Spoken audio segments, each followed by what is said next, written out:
Satpol PP, yes, yes, yes, Praja Wibawa, oke. Perspektif orang tentang dengan Satpol PP itu kan agak-agak garang, Pak. Betul. Iya, orang mau lihat Satpol, ada Satpol. Kita ingin bagaimana masyarakat itu tidak memandang Satpol sebagai musuhnya. Iya.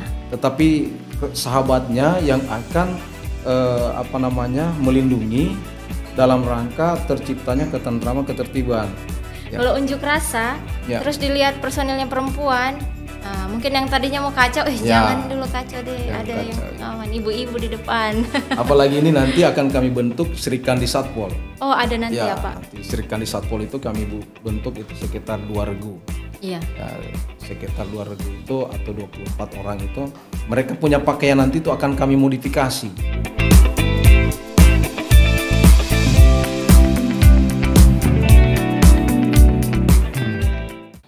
Assalamualaikum warahmatullahi wabarakatuh dan selamat pagi. Bertemu lagi pada acara Onggano Podcast hari ini di episode kelima bersama saya Esti Mastasia selaku host hari ini. Pagi ini kita kedatangan tamu yang istimewa. Selamat pagi Pak Kasat. Selamat pagi. Tamu kita hari ini dengan Bapak Agus Suyono SPD MPD selaku Kepala Satuan Polisi Pamong Praja. Ya Pak? Siap. Selamat pagi Bapak. Selamat pagi. Sehat Pak? Alhamdulillah sehat. Oke. Semangat ya Pak? Insya Allah semangat. Insya Allah semangat. Oke. Biasanya kalau Satpol itu pagi-pagi tuh ada yel-yelnya. Oh iya. Biasanya kalau apel pagi. Benar Pak? Benar. Boleh mungkin ditunjukkan kepada pemirsa Onggano Podcast hari ini yel-yelnya Pol PP bagaimana Pak? Kalau di Satpol PP itu setiap Senin Kamis kami apel pagi dengan penyemangatan dengan yel-yel, yaitu Satpol PP, yes, yes, yes, Praja Wibawa, oke. Mungkin bisa satu kali lagi kita diulang Pak, yang lebih semangat, biar yang nonton juga semangat. Baik, Satpol PP, yes, yes, yes, Praja Wibawa, oke. Oke, baik Bapak. Senang sekali Bapak hari ini dapat berkunjung di kantor kami. Terima kasih untuk dapat menghadiri undangan kami dalam melakukan podcast hari ini. Hari ini kita akan berbincang-bincang santai saja mungkin Pak, karena ini obrolan santai sambil minum teh sambil makan boleh. Oke. Saya panggilnya Pak Agus atau Pak Kasat? Boleh Pak Agus, boleh Pak Kasat, boleh. Oke. Nggak boleh kakak? Boleh juga. Oh boleh juga kakak. Masih muda Pak Kasat ya. Oke, alhamdulillah. Hari ini pembahasan kita tentang keamanan pilkada. Sebentar lagi kan yang kita ketahui pesta rakyat, pesta demokrasi tentunya akan diadakan. Kurang lebih 500 kabupaten kota akan melaksanakan pilkada serentak. Salah satunya Kabupaten Konawe. Oke. Tentunya peran Satpol PP di sini sangat perlu dalam menjaga keamanan dan ketertiban menjelang pilkada. Ya, benar kan Bapak? Benar. Oke, yang ingin saya tanyakan pertama, bagaimana tanggung jawab Satpol dalam pilkada ini, dalam menghadapi pilkada? Ya, silakan Bapak. Oke, terima kasih. Assalamualaikum warahmatullahi wabarakatuh. Waalaikumsalam warahmatullahi wabarakatuh. Selamat pagi, salam sejahtera untuk kita semuanya. Terkait dengan pelaksanaan pilkada yang sedikit hari lagi, kalau tidak salah kurang lebih 40 hari lagi. Iya. Pilkada ini sudah akan digelar. Kami dari Satpol PP dari tahun 2023 sudah menyiapkan sesuai dengan tanggung jawab dan amanah yang diberikan pada kami melalui Satlinmas, yaitu penyiapan PAM TPS. Pengamanan ya. Pengamanan di TPS.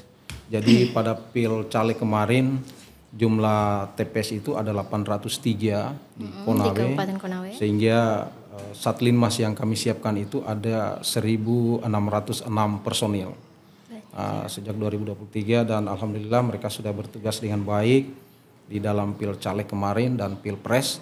Dan untuk menghadapi pilkada ini kami sudah berkoordinasi dengan KPU Iya. dan kami sudah mendapatkan data bahwa ada kurang lebih 461 TPS. 461 TPS dan ini kami sudah siapkan personilnya, Iya. yaitu setiap TPS 2 orang personil Satlinmas. Dan alhamdulillah beberapa waktu yang lalu kami sudah lakukan gelar kesiapsiagaan Iya. bekerja sama dengan Polres, TNI, itu mereka sudah paham tentang apa yang akan menjadi tugas mereka di dalam melaksanakan pengamanan pemilu di TPS sampai nanti selesai, mulai dari pendaftaran calon, pencoblosan, penghitungan suara sampai pengantaran daripada peti suara itu ke PPK sesuai dengan kewenangan mereka.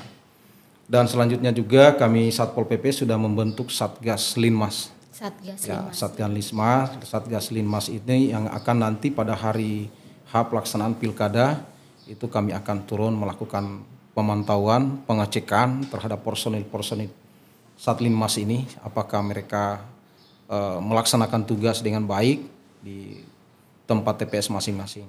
Dan inilah salah satu yang kami siapkan dalam rangka mendukung suksesnya pelaksanaan pilkada di tahun 2024 ini yang kurang lebih 40 hari lagi. Oke, siap Bapak. Jadi sebenarnya persiapannya sudah lumayan oke ya kalau dibilang. Karena sebelumnya Bapak juga sudah pernah menghadapi waktu Pilcaleg. Ya. Kalau tidak salah bulan Februari. Ya, bulan Februari. Jadi Bapak sudah berpengalaman dalam menghadapi riak-riak. Ya. Jadi di dalam pilkada begitu Pak. Kita belajar dari pengalaman kemarin pada saat Pilcaleg, memang ada beberapa kekurangan-kekurangan yang harus kita benahi di lapangan. Salah satunya mengenai anggota Satlinmas kita kemarin, ada yang mungkin karena faktor usia, sehingga mereka ada yang sakit, sehingga pelaksanaan tugas mereka itu agak sedikit mengalami kendala. Tetapi ini perbaikan kami sudah lakukan, sehingga di pelaksanaan pilkada nanti itu Satlinmas yang kami tugaskan di TPS itu, kalau tadinya orangnya agak kurang fisiknya kita ganti. Yang tua-tua jangan nih Pak. Yang tua-tua kita jadikan dulu cadangan atau reserve. Kita kedepankan mereka yang masih muda. Kebetulan sekarang ini kan ada pengurangan jumlah TPS. Oh iya. Jadi misalnya ada satu desa itu tadinya 2 TPS atau 3 TPS, sekarang mungkin tinggal 2 atau 1. Jadi personil yang istilahnya masih energik, Satlinmasnya di situ kami tugaskan, yang lain kita istirahatkan dulu. Iya. Kemudian juga Dinas Kesehatan sudah menanggung BPJS daripada Satlinmas ini. Jadi alhamdulillah kemarin pada rapat-rapat koordinasi sudah itu yang kami usulkan ya kepada instansi terkait agar masalah kesehatan mereka itu ada jaminan. Alhamdulillah kemarin ini sudah ada informasi pada saat kami rapat terakhir itu BPJS bagi anggota Satlinmas itu sudah oke. Sudah siap untuk dijaminkan. Jadi saling bersinergi dan koordinasi ya Pak sama Dinas Kesehatan. Dinas Kesehatan, kemudian pihak Polres, pihak TNI, KPU, Bawaslu itu koordinasi semuanya. Kami selalu berjalan. Oke, baik Bapak. Selain mempersiapkan sumber-sumber daya yang tadi, maksudnya sumber daya dari personil Linmas maupun Satpol PP, mungkin kalau persiapan dari peralatan sendiri atau mobilisasinya mungkin Pak? Oh iya. Bagaimana? Jadi sekarang ini juga kami sudah siapkan mengenai sarana pendukung lainnya. Iya. Ya pertama personil. Ya personil kita di Satpol ini kami sudah siapkan untuk utamanya di personil Satgas Satlinmas ini, Satgas Linmas itu kami sudah siapkan kurang lebih ada setiap satu personil itu akan memantau 2-3 TPS keberadaan dari Satlinmasnya. Di samping itu kendaraan operasional kita yang sekarang ini walaupun masih terbatas, tapi kita sudah maksimalkan. Insya Allah nanti pada waktunya di tanggal H-3 itu kami sudah akan turunkan personil untuk melakukan pemantauan, memastikan. Di samping itu juga sekarang ini kami lagi kembangkan di Satpol untuk dilaksanakannya program pelaksanaan penegakan peraturan-peraturan yang bernuansa kearifan lokal atau yang kami beri branding itu adalah Wonua Madani. Oh, Wonuwa Madani ini adalah suatu kegiatan penegakan perda yang humanis, adaptif, dan kolaboratif yang nantinya ke depan ini penegakan peraturan daerah itu akan senantiasa berkolaborasi dengan tokoh-tokoh adat, tokoh masyarakat, tokoh pemuda, tokoh agama, agar nanti masyarakat itu lebih mengerti bagaimana keberadaan perda itu untuk kepentingan apa dan apa nanti tujuannya. Jadi ini yang sedang kita sedikit waktu lagi, mungkin selesai pilkada ini kita akan launching tentang pelaksanaan Wonuwa Madani ini. Karena memang saya rasa personil Satpol mungkin pendekatannya kepada masyarakat harus lebih humanis ya Pak. Betul. Karena sebenarnya kalau di luar sana perspektif orang tentang dengan Satpol PP itu kan agak-agak garang Pak. Betul. Iya, orang mau lihat Satpol, ada Satpol. Mungkin penjual-penjual yang di jalan saja kesian kalau lihat Satpol. Betul sekali. Dia gulung media punya jualan.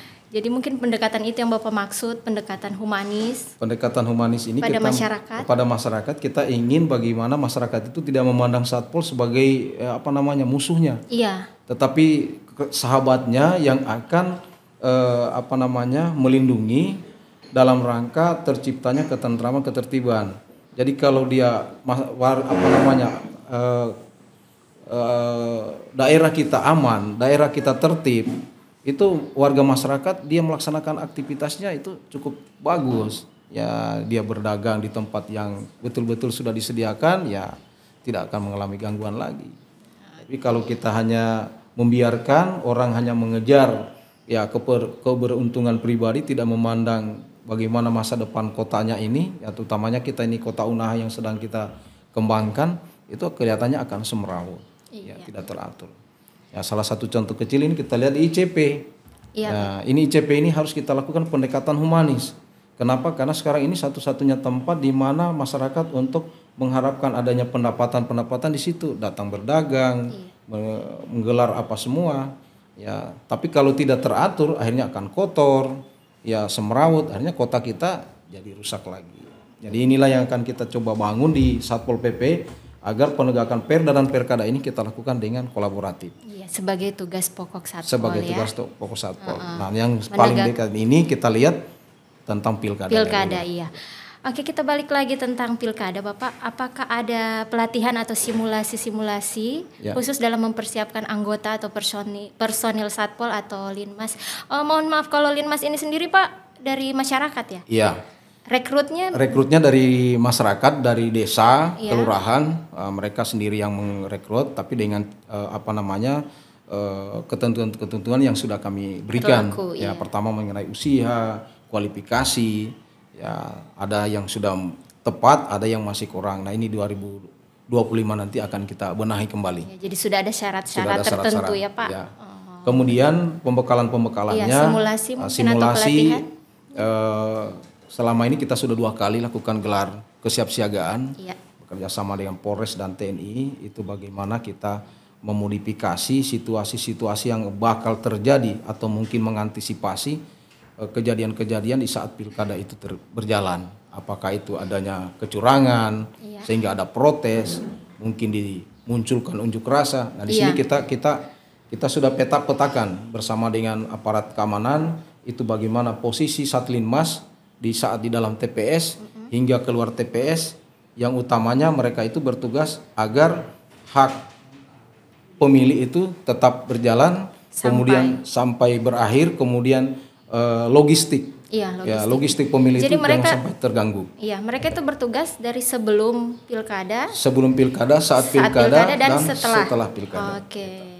Mereka bertugas dan kami sudah lakukan pembekalan sudah 2 kali. Ya, tempatnya di CP kemarin dengan menggelar, bahkan kita merancang situasi itu seakan-akan akan ada unjuk rasa besar-besaran untuk menolak. Pokoknya harus kita siap. Ya. Jadi Satlinmas itu sudah siap untuk melaksanakan pilkada ini, melakukan pengamanan pilkada ini sampai kondisi apapun, insya Allah. Istilahnya resiko yang terburuk mungkin sudah dipersiapkan ya Pak. Diantisipasi. Baik, Masya Allah. Iya. Oke, selanjutnya Pak, bagaimana Satpol ini sendiri mengidentifikasi lokasi-lokasi yang rawan begitu, yang perlu mendapat perhatian khusus? Ya. Kira-kira di Konawe adakah Pak yang kayaknya sering Ribut begitu? Secara umum di Konawe ini kondusif aja. Oh, alhamdulillah. Situasi aman ya Pak? Situasinya aman semuanya. Riak-riak tentang pilkada ini memang sudah ada, tapi itu sifatnya normatif. Normatif. Ya, tapi untuk memicu sampai pada terganggunya ketentraman dan ketertiban masyarakat, kami dari Satpol belum melihat ada indikasi ke situ. Ya, kami hanya selalu mengimbau melalui kasih terantib, kemudian Satlinmas yang ada bahu-membahu dengan pemerintah desa, kelurahan yang ada di wilayah masing-masing untuk senantiasa melakukan identifikasi awal. Tapi sampai saat ini laporan dari personil kami belum ada indikasi ke arah yang ke sana. Insya Allah aman-aman. Aman, ya. Mudah-mudahan aman terus ya Pak. Konawe tetap aman. Amin. Tentunya kita tahu tadi kayak Bapak bilang Satpol PP ini ada koordinasi dengan TNI, Polri maupun Linmas dalam mengawal pilkada untuk tetap aman gitu. Terus sejauh ini bagaimana Pak koordinasinya dengan pihak kepolisian maupun TNI dan Linmas itu sendiri? Ya, koordinasi kami setiap malam minggu, seminggu minimal 2 kali itu kami lakukan operasi terpadu. Istilah kami itu operasi 3 pilar.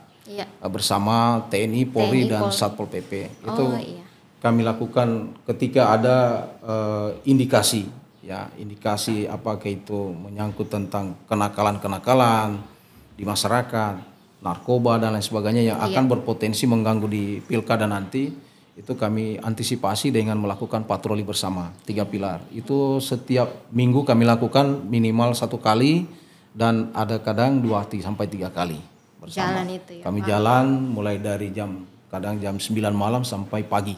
Patroli ya Pak? Patroli, ya kita lakukan itu. Dan kami Satpol PP selalu menurunkan itu paling kurang 1 peleton atau 30 orang. Rame ya Pak? Ya sudah seperti keliling-keliling Unaha. Keliling-keliling Unaha sampai kami di Lambuya, Meraka sana kami turun. Jadi tergantung informasi yang kami dapatkan dari dari pihak-pihak kami, di situ kami lakukan turun. Sampai perbatasan sana juga sampai Pak? Perbatasan, sampai batas kota juga batas kami turun. Ya, jadi sifatnya kita mengantisipasi. Ya, adanya karena tidak jarang kami temukan itu adanya utamanya di kaum remaja iseng-iseng di kendaraannya itu kami razia, kami periksa. Kami kadang menemukan adanya senjata tajam, kadang kami menemukan juga narkoba. Anak-anak kan Pak kumpul-kumpul ternyata itu sudah miras. Iya. Jadi itu semua kita antisipasi jangan sampai itu bisa memicu terjadinya kekacauan atau yang nanti mengganggu terjadinya pelaksanaan pemilu kada nanti. Iya, apalagi kurang lebih tinggal sebulan ini ya Pak? Ya, kurang lebih 40 hari kalau hitungan kalender kita. Baik, selanjutnya bagaimana Satpol PP mempersiapkan diri untuk merespon insiden yang mungkin terjadi selama pilkada? Kira-kira bagaimana Pak? Baik, jadi kami juga Satpol secara personil Dalmas kami yang kurang lebih ada 7 peleton, 7 regu. Ya, itu kami sudah senantiasa bekali. Beberapa waktu yang lalu ini kami lakukan Diksar, ya, pendidikan dasar Satpol dan juga latihan rutin tentang kesiapsiagaan menangani huru-hara di saat-saat pilkada ataupun di waktu-waktu tertentu kerjasama dengan Polres. Jadi sekitar 3 minggu yang lalu itu kami sudah gelar latihan bersama antara Polres sama Satpol PP untuk menyiapkan personil kami agar nanti sewaktu-waktu terjadi insiden atau aksi yang akan nanti mengganggu pilkada atau mengganggu ketertiban masyarakat, itu kami sudah siap untuk mengantisipasi itu.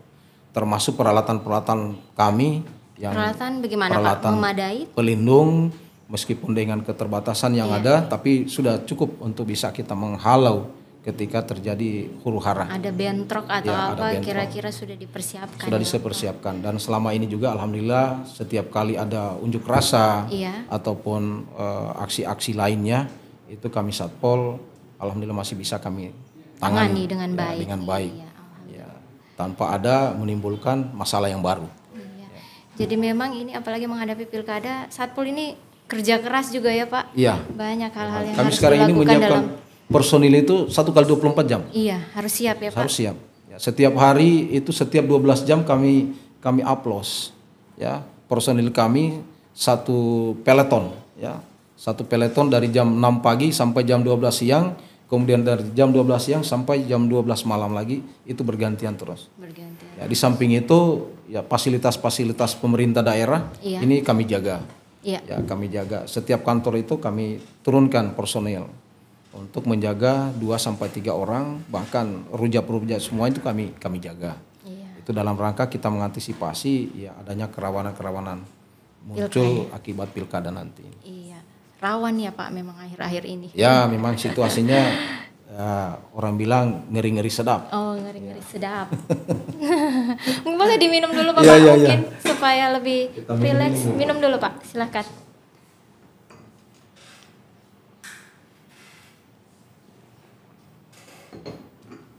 Jadi kerja keras ini ya Pak Kasat. Ya, kita di Satpol sekarang ini harus kita, meskipun kami punya personil itu ada sekitar 80 orang itu adalah wanita. Oh iya, jadi mereka turun juga Pak Turun pengamanan? juga. Jadi kami posisikan mereka itu menjaga di siang hari. Oh iya. Ya, siang sampai sore. Nanti yang berganti malam itu Laki-laki. personil laki-laki, Satpol laki-laki semua. Kalau boleh tahu berapa Pak personil Satpol PP semua? Personil yang di kantor? Satpol PP itu yang kontrak itu ada 235 personil. Banyak sekali. Ditambah dengan aparat ASN-nya itu kurang lebih 40 orang. Jadi itu. Tapi yang aparat ASN ini kapan kami turunkan itu mereka sifatnya perwira di lapangan, pengendali. Oh, di lapangan. Ya. Perempuan juga banyak ya Pak? Perempuan kurang lebih 80 orang. Perempuan. Banyak ternyata ya. Ya, memang karena situasinya juga tadi itu pengamanan dalam hal huru hara kita kedepankan dulu nih persuasif. Jadi perempuannya ini kita persuasifkan dulu mereka. Ya, bisa meredam daripada ketegangan atau emosi dari pengunjuk rasa. Ya, nanti dari itu kita backup lagi. Ya. Kalau unjuk rasa, terus dilihat personilnya perempuan, mungkin yang tadinya mau kacau, jangan dulu kacau deh, ada yang aman, ibu-ibu di depan. Apalagi ini nanti akan kami bentuk Serikandi Satpol. Oh, ada nanti ya Pak? Nanti Serikandi Satpol itu kami bentuk itu sekitar 2 regu. Iya. Ya, sekitar 2 regu itu atau 24 orang itu, mereka punya pakaian nanti itu akan kami modifikasi. Oh, akan ada pakaian sendiri ada gitu pakaian Pak? Modifikasi selain dia pakai PDL Satpol, tapi ada motif-motif yang bernuansa kearifan lokal, ya, yang bisa menyejukkan orang. Oh begitu. Jadi nanti mereka seragam baru ini mereka Pak? Seragam tambahan aksesoris. Oh begitu. Tambahan aksesoris, sehingga nanti mereka itu tadinya lagi emosi ketika melihat mereka itu sedikit atau mungkin hilang emosinya, dia redam dengan itu. Supaya lebih menarik Supaya lebih menarik. Ya. Karena biasanya itu kalau perempuan beda ya Pak. Ya, meredam emosi itu bagus kalau perempuan. Selama ini juga seperti itu kan terapkan. Oke, kalau apakah Satpol punya program edukasi begitu Pak untuk masyarakat mengenai peran mereka dalam menjaga keamanan begitu di lingkungan mereka sendiri? Apa ada edukasi kepada masyarakat begitu Pak? Kita ada program tentang sosialisasi Perda. Iya. Ya, kita baru saja di bulan lalu itu kami lakukan mensosialisasikan, mengedukasi masyarakat. Kami ada 15 kecamatan kami turun. Oh sudah ya Pak? Ya, sudah kami lakukan. Untuk untuk mensosialisasikan daripada Perda itu sendiri. Iya. Karena kita punya Perda sekarang itu ada lebih 280 Perda yang sudah diterbitkan di Konawe ini. Nah, kita melihat Perda-perda yang berkaitan dengan masalah ketentraman dan ketertiban umum. Iya. Itu yang kami banyak turun sosialisasikan pada masyarakat agar mereka paham dan menjadi bagian daripada penegakan Perda itu sendiri. Ya, dalam menjaga keamanan ini ya Pak. Menjaga keamanan masyarakat. Sebab kalau kita hanya berharap bahwa desa, wilayah kita nanti aman kalau ada Satpol, itu agak juga susah. Ya, tetapi kalau kita tumbuhkan kesadaran dari masyarakat bahwa mereka lah yang harus terdepan, harus menjaga mereka punya wilayah kebersamaan di antara masyarakat, nah itu insya Allah nanti daerah, desa, kecamatan itu akan menjadi tentram. Jadi kita kemarin ada 15 kecamatan yang kami sosialisasikan. Ya, alhamdulillah kita pantau tingkat kerawanan sosial, indeks keamanan di kecamatan-kecamatan yang sudah kami sosialisasikan itu, ya alhamdulillah sudah semakin baik. Sudah lebih baik ya Pak. Lebih baik. Maksudnya masyarakat sudah lebih sadar bahwa mereka pun perlu menjaga mereka punya wilayah sendiri. Karena itu tadi kan yang Bapak bilang kayak Satpol juga tidak bisa terus-menerus stay di situ untuk menjaga keamanan. Personil kami walaupun dari segi terbatas. Jumlah 235 tapi dengan wilayah Kabupaten Konawe yang begitu luas ini belum bisa kami jangkau secara keseluruhan. Jadi pentingnya kita menumbuhkan kesadaran masyarakat untuk menjaga keamanan wilayah mereka sendiri ya Pak. Jadi sudah mulai sosialisasi ya Sudah Pak? Mulai kita sosialisasi. Dalam waktu dekat lagi ini kita akan melakukan edukasi tentang penegakan perda. Rencana mungkin sesudah di atas tanggal 20 ini kami sudah rencanakan dengan bidangnya dengan mengundang keterlibatan tokoh-tokoh masyarakat. Ya kita mungkin undang tokoh adat, tokoh pemuda, tokoh perempuan yang berperan di dalam setiap wilayah itu untuk kita menyampaikan bahwa ada perda kita yang tujuannya untuk melindungi masyarakat. Ya apa-apa yang harus dilakukan dan apa yang tidak harus dilakukan. Nah, itu nanti insya Allah di atas tanggal 20 Oktober ini sudah akan dilaksanakan lagi. Ya. Tadi saya sudah bincang-bincang dengan Pak Kadis, mungkin kami pinjam ini aulanya. Oh iya, aula di sini. Oke, siap. Oke, baik. Selanjutnya, apa harapan Bapak terkait peran Satpol dalam pilkada yang akan datang ini dan pesan Bapak yang ingin Bapak sampaikan kepada masyarakat Konawe tentunya hari ini? Silakan Bapak. Ya baik, kami dari Satuan Polisi Pamung Praja Kabupaten Konawe selaku yang bertanggung jawab dalam penegakan perda dan perkada juga menciptakan ketentraman dan ketertiban masyarakat. Dalam menghadapi pilkada ini kami selalu menghimbau kepada masyarakat agar tetap menjaga kebersamaan. Ya, perbedaan itu pasti, tapi biasa ya Pak. Hal yang biasa, jangan menjadikan itu sebagai perpecahan yang memicu terjadinya masalah di tengah-tengah masyarakat kita. Dan lebih dari itu kami juga Satpol PP selalu menugaskan daripada Satlinmas yang ada di desa agar mereka senantiasa memantau tingkat-tingkat kerawanan untuk cepat mereka memberikan informasi sehingga kita melakukan tindakan yang lebih cepat. Selalu koordinasi ya. Selalu memastikan agar tidak meluas daripada tingkat kerawanan itu.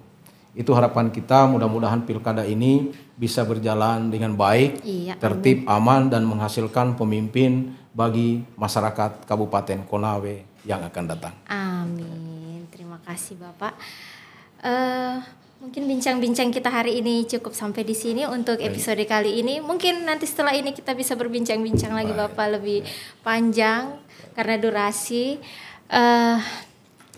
Baik, terima kasih sudah mendengarkan episode kali ini. Semoga obrolan kali ini bermanfaat dan terima kasih tentunya kepada Bapak Agus Suyono telah meluangkan waktu untuk berbincang-bincang dan serta berbagi informasi dengan kita di sini. Baik, podcast hari ini kami tutup. Terima kasih telah menyaksikan Onggana Podcast hari ini. Jangan lupa untuk subscribe, like, dan komen, serta jangan lupa nyalakan tombol notifikasi Anda pada YouTube Diskominfo Kabupaten Konawe. Selamat pagi. Assalamualaikum warahmatullahi wabarakatuh.